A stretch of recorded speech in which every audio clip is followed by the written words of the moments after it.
Hello అండి, మనం sprayer కొనుక్కున్నాం కదా 5 లీటర్స్ 8 లీటర్స్ అలాగా.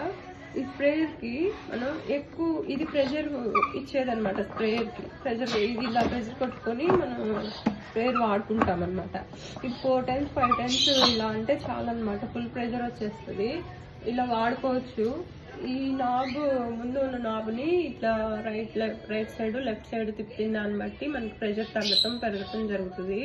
ప్లస్ దీనిలో ఏదైనా ఫెర్టిలైజర్ కొట్టి కానీ వాటర్ కానీ పోసి వాడినప్పుడు ఈ ప్రెషరు తీసేసేసి ఇలా లీక్ చేసేసి ప్రెషరు మనం స్టోర్ చేసుకోవాలి మళ్ళీ స్ప్రేయర్ని. ప్లస్ ఏదైనా ఫెర్టిలైజర్ కొట్టాక లోపల వైపున నీట్గా క్లీన్ చేయాలి. ఈ ట్యూబ్లో కూడా వాటర్ లేకుండా చూసుకొని స్టోర్ చేసుకోవాలి. ఈ బయట వైపున కూడా వాటర్ పడకుండా అట్లా మచ్చలు పడకుండా ఉంచుకొని నీట్గా క్లీన్ చేయాలి.